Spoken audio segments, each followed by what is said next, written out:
You're listening to The Real Investment Show.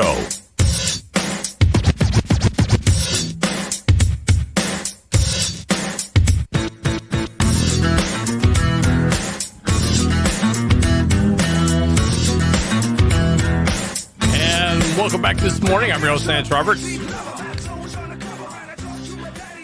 So markets right now looking to be down about 166 points at the open. S&P is going to be down 16 points at the open. Again, this follows yesterday's vaccine announcement by Moderna.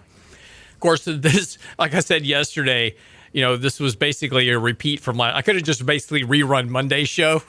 Yesterday, it was the same thing.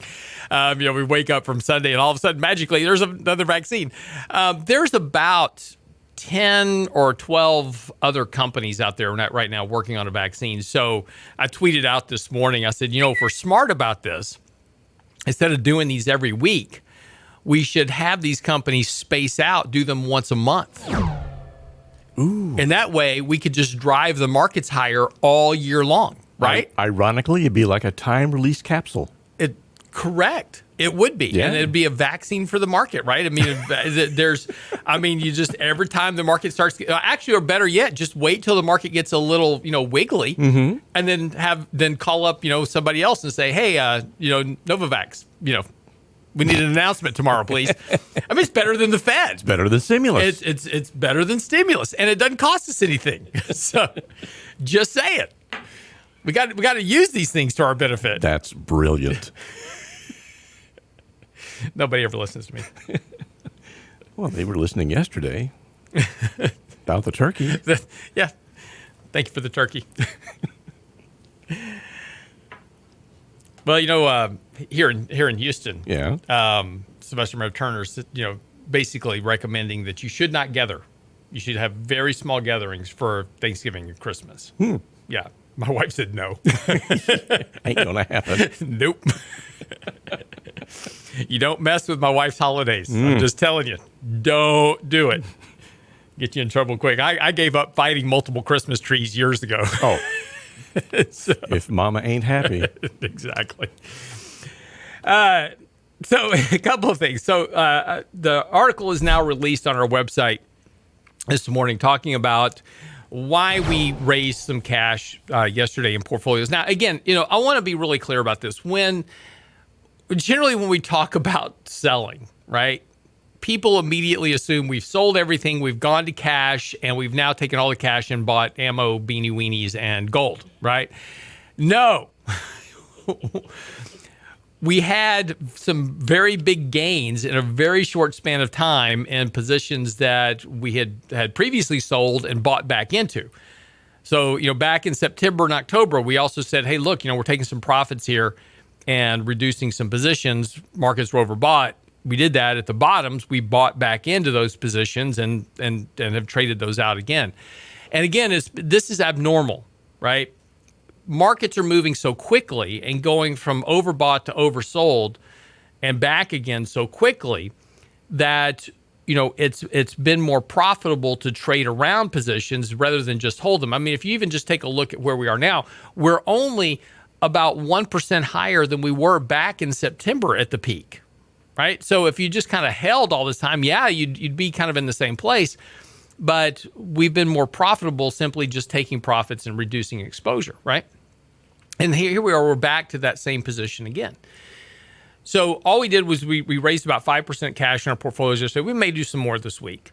We're not shorting the markets, right? We're not, convinced that the markets are about to have a big break. And so it's not the risk reward for shorting markets really isn't there at the moment. Maybe. We may get there, but this is more of a time really just to start reducing some risk temporarily in portfolios, particularly things that have gotten really, really extended. So if you own things like basic materials, industrials, transports, healthcare, staples, these things are all trading now at 4 standard deviations above their long-term means. Now that's a bunch of, mathematical, statistical gobbledygook, and don't worry about that. But what that means is, and we've talked about this on the show before, it means that in a normal distribution of events, in normality, so, you have a rubber band and you stretch it to the point you can't stretch it anymore, right? I mean, it's just your strength limits you from stretching anymore.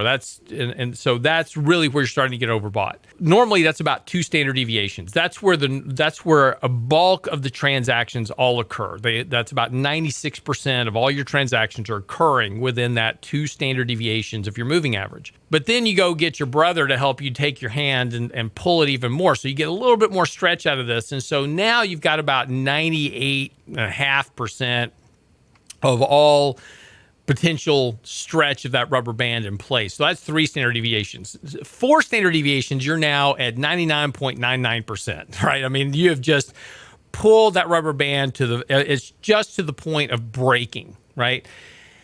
You just can't pull it anymore. And that's basically where a lot of these positions are right now. They were already running ahead of these vaccine announcements, and then the vaccine announcement caused them to push even further. So they're so deviated currently. And this goes with small caps. This goes with mid caps and emerging markets and international. These things are so extended, you are going to get a correction.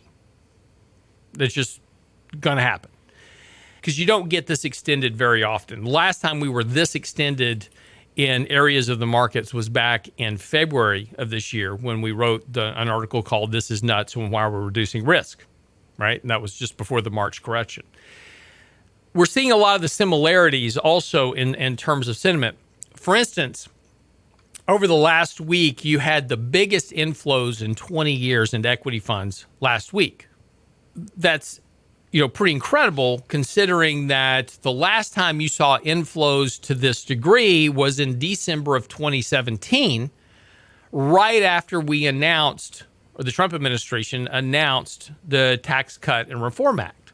Everybody went jumping into stocks. Now, if you remember, in February, you had a 20% decline simply because markets had gotten so far ahead of themselves. Same thing here. And you take a look at the kind of our allocation proxy that we produce for our RIA Pro subscribers. If you go to riapro.net, you can see our gauges that we run there. One of those is our allocation to markets and how people are allocated. That is currently back to extreme greed levels. Our technical indicators are all at basically max. We have gauges there for those as well. Our sentiment indicators are maxed out. So all those indicators suggest that markets are very, very, very overbought at this point, and you're going to get a correction. You always do. You never get a period of time where you just get this extremely overbought and then just keep getting more overbought. And it can happen short term, right? A week or 2, maybe 3, but eventually you're going to get a contraction. Now, what causes the contraction? Well, it's some type of news. What news could that be? It could be disappointing earnings announcements. It could be a disappointment in economic growth. I mean, we're already starting to see a lot of our economic indicators starting to roll over a little bit here. It could also be the fact that all of a sudden these vaccines that were announced run into other problems, right? Both of these vaccines, the one from Pfizer and one from Moderna, are phase 3 trials.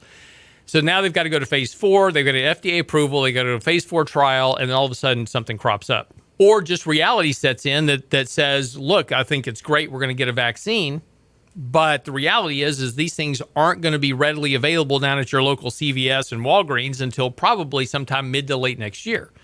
And then before we get people inoculated, it's going to be another 6 to 8 to 12 months after that. So the damage to the economy during that entire process that we still have these vaccines going on all of a sudden starts to weigh in, particularly if you don't get stimulus or you don't get, more QE from the Fed. But then coming up December the 11th, we have the debt ceiling debate fight again, right? So here's where we've got to start negotiating over the next big spending bill, the continuing resolution to keep the government from shutting down. Well, because of what's going on with the election right now, there's certainly the risk that maybe we should shut the government down. These are speculations. I don't know what's going to cause the correction.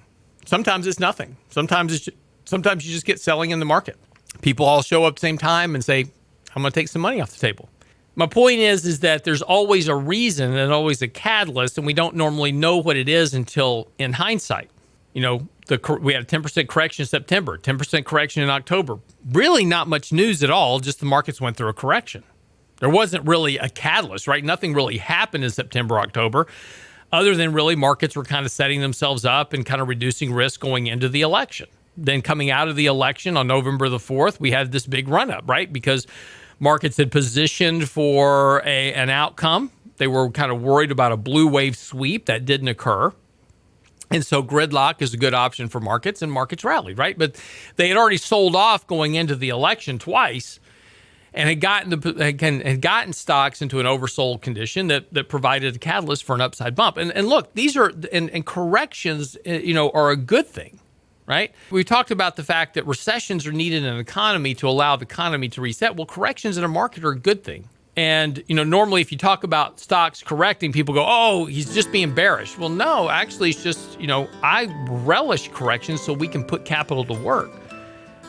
And that's the whole point of investing. When we come back and look at our job, we want to buy things cheap and sell them when they're expensive.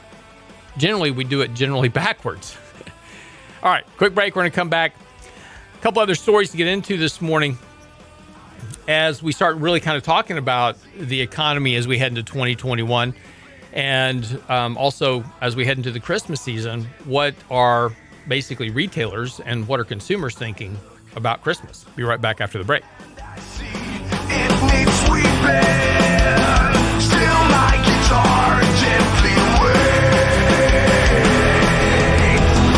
I don't know why nobody told you how to unfold your love. Listen anyplace, anytime at realinvestmentadvice.com. Long-term care is the financial elephant in the room. The median national cost of a private room in a nursing home? $8,517 a month. Are your finances prepared to handle that burden? Our next Candid Coffee with Richard Rosso and Danny Ratliff can show you how to protect your finances from the effects of a long-term care event, the myths to ignore, and how to prepare a plan to address the cost. Register for the special long-term care edition of Candid Coffee, Saturday, December 5th at riaadvisors.com.